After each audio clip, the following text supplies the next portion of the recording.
नमस्कार। आज हम जावा इकोसिस्टम से जुड़े कुछ दिलचस्प सोर्सेज पर बात करेंगे। हमारे पास एडवांस जावा ट्यूटोरियल है, एनआईओ पर एक गाइड, जावा सर्टिफिकेशन की जानकारी और स्प्रिंग फ्रेमवर्क के भी कुछ डॉक्यूमेंटेशंस हैं।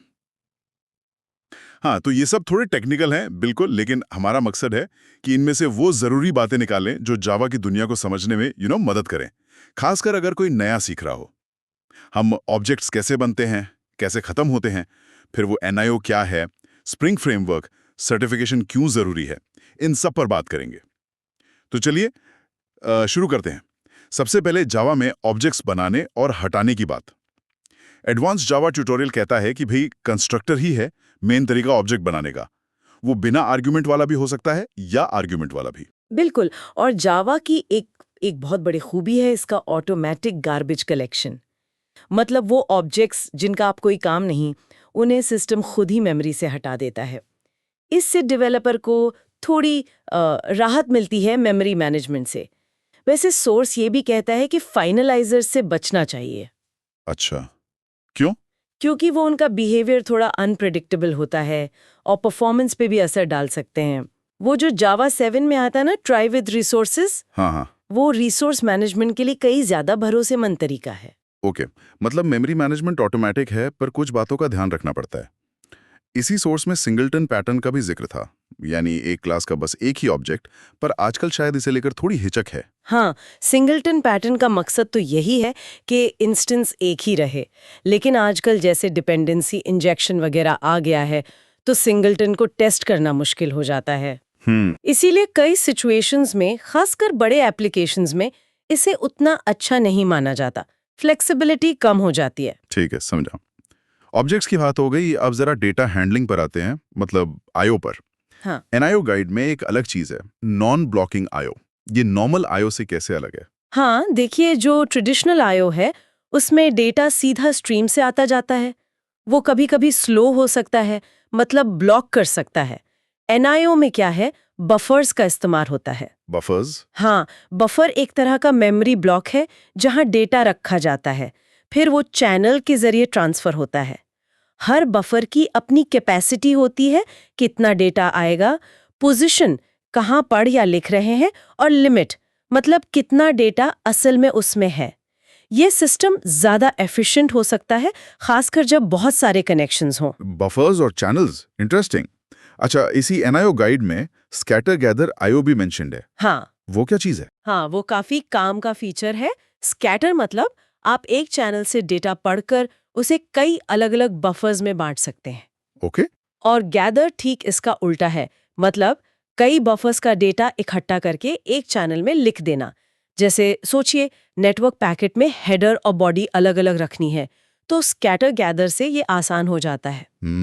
समझ गया। काफी यूजफुल लग रहा है। अच्छा, अब चलते हैं स्प्रिंग फ्रेमवर्क की तरफ। जावा में तो ये बहुत ही पॉपुलर है। इसका जो कोर कॉन्सेप्ट है, इन्वर्जन ऑफ कंट्रोल या आईओसी, और डिपेंडेंसी इंजेक्शन, डीआई, ये सुनने में थोड़ा भारी लगता है। इसका मतलब क्या है आसान भाषा में? हाँ, ये टर्म्स थोड़े डराने वाले हो सकते हैं, पर फंडा सिंपल है। देखिए, नॉर्मली क्या होता है, एक ऑब्जेक्ट को जिन दूसरे ऑब्जेक्ट्स की जरूरत पड़ती है, मतलब उसकी डिपेंडेंसीज, वो उन्हें खुद ही बनाता है या ढूंढता है। आईओसी डीआई में ये कंट्रोल उलट जाता है। ऑब्जेक्ट खुद डिपेंडेंसी नहीं बनाता। तो फिर कौन बनाता है? कोई बाहरी चीज जैसे स्प्रिंग का कंटेनर, वो डिपेंडेंसी बनाकर ऑब्जेक्ट को इंजेक्ट कर देता है, मतलब दे देता है। इसका फायदा ये है कि कोड के हिस्से वो एक दूसरे पर कम डिपेंडेंट होते हैं, ज्यादा मॉड्यूलर बनते हैं। अच्छा। और इससे उन्हें अलग से टेस्ट करना, बदलना, ये सब बहुत आसान हो जाता है। बड़े प्रोजेक्ट्स के लिए तो ये बहुत ही बढ़िया है। तो बेसिकली कोड को ज्यादा फ्लेक्सिबल और टेस्टेबल बनाने का तरीका है ये। और स्प्रिंग में कॉन्फ़िगरेशन के भी अलग अलग तरीके हैं, जैसे XML एनोटेशन। जी हाँ, स्प्रिंग इसमें काफी फ्लेक्सिबिलिटी देता है। पुराने जमाने में XML ज्यादा चलता था, पर अब एनोटेशन बेस्ड @AutoWired, @Component वगैरह और जावा बेस्ड कॉन्फ़िगरेशंस ज्यादा चलते हैं। वो ज्यादा क्लीन लगते हैं, पढ़ने में आसान होते हैं। ठीक है। जावा की दुनिया में सर्टिफिकेशन की भी काफी बात होती है, और एप्पल वाले सर्टिफिकेशन, इनका क्या महत्व है? सोर्स क्या कहता है? सोर्स यही बताता है कि ये सर्टिफिकेशन एक तरह से डेवलपर की स्किल्स को वैलिडेट करते हैं, एक स्टैंडर्ड पहचान देते हैं। इससे करियर में, जॉब्स में मदद मिल सकती है और डेवलपर का कॉन्फिडेंस भी बढ़ता है ना। हाँ, वो तो है। जैसे जावा SE11 प्रोग्रामर सर्टिफिकेशन है, वो core Java, modules, concurrency, IO जैसे जरूरी टॉपिक्स कवर करते हैं। एक अच्छी फाउंडेशन के लिए जरूरी है। सही। और कुछ छोटी-छोटी मगर जरूरी बातें भी थीं शायद, जैसे इक्वल्स मेथड और हैश कोड मेथड्स के बारे में। हाँ, वो बहुत बहुत जरूरी है।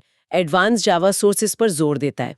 नियम सीधा है, अगर आप किसी ऑब्जेक्ट के लिए इक्वल्स मेथड को ओवरराइड करते हैं, मतलब बदलते हैं कि दो ऑब्जेक्ट बराबर कब माने जाएंगे, तो आपको हैशकोड मेथड को भी उसी लॉजिक के हिसाब से बदलना ही होगा। अगर ऐसा नहीं किया तो जो हैश बेस्ड कलेक्शंस होते हैं जैसे हैश मैप, हैश सेट, वो ठीक से काम नहीं करेंगे। गड़बड़ हो जाएगी। अच्छा, ये ध्यान रखने वाली बात है। एक और जरूरी चीज है कंकरेंसी, मतलब एक साथ कई काम करना। बिल्कुल, आजकल के मल्टी कोर प्रोसेसर के ज़माने में कंकरेंसी बहुत ज़रूरी है ताकि एप्लीकेशन तेज़ चले, रिस्पॉन्सिव रहे। जावा में इसके लिए काफ़ी सपोर्ट है। थ्रेड क्लास है, रनेबल इंटरफेस है, एग्जीक्यूटर सर्विस है और पूरा java.util कंकरेंट पैकेज है जिसमें बहुत सारे टूल्स हैं। लेकिन हाँ, इसमें कुछ मुश्किलें भी हैं, जैसे डेडलॉक। डेडलॉक? हाँ, डेडलॉक वो सिचुएशन है जहां दो या ज्यादा थ्रेड्स एक दूसरे के रिसोर्स छोड़ने का इंतजार करते रह जाते हैं और प्रोग्राम वहीं अटक जाता है। इससे बचना जरूरी है। समझ गया। और जेनेरिक्स और एनम्स का भी जिक्र था। संक्षेप में वो क्या है? जेनेरिक्स तो टाइप सेफ्टी के लिए है, मतलब आप कोड लिखते समय ही बता देते हैं कि किस तरह का डेटा इस्तेमाल होगा, तो कंपाइल टाइम पर ही गलतियां पकड़ी जाती हैं, रन टाइम एरर कम होते हैं। और इनम्स वो फिक्स्ड कॉन्स्टेंट्स जैसे हफ्ते के दिन या कोई स्टेटस, उनको डिफाइन करने का ज्यादा सेफ और क्लीन तरीका है पुराने जमाने के इंटीजर कॉन्स्टेंट्स के मुकाबले। तो कुल मिलाकर आज हमने जावा की दुनिया के कई जरूरी हिस्सों को देखा। ऑब्जेक्ट्स की लाइफ साइकिल, NIO से डेटा हैंडलिंग, स्प्रिंग का आर्किटेक्चर, सर्टिफिकेशन की वैल्यू और कुछ बेसिक प्रोग्रामिंग प्रिंसिपल्स। हाँ, और ये सारे टॉपिक्स अपने आप में काफी बड़े हैं। ये सोर्सेज हमें यही दिखाते हैं कि जावा लगातार एवॉल्व हो रहा है। डेवलपर्स के लिए जरूरी है कि उनकी फंडामेंटल्स की समझ मजबूत हो और साथ ही वो NIO, स्प्रिंग जैसे मॉडर्न कॉन्सेप्ट्स और फ्रेमवर्क्स को भी समझें। या एक सोचने वाली बात ये निकलती है कि भाई, जब इतने सारे टूल्स और तरीके हैं, तो किसी प्रॉब्लम के लिए सही टूल चुनना भी अपने आप में एक स्किल है। किस चीज पर ज्यादा फोकस करना चाहिए?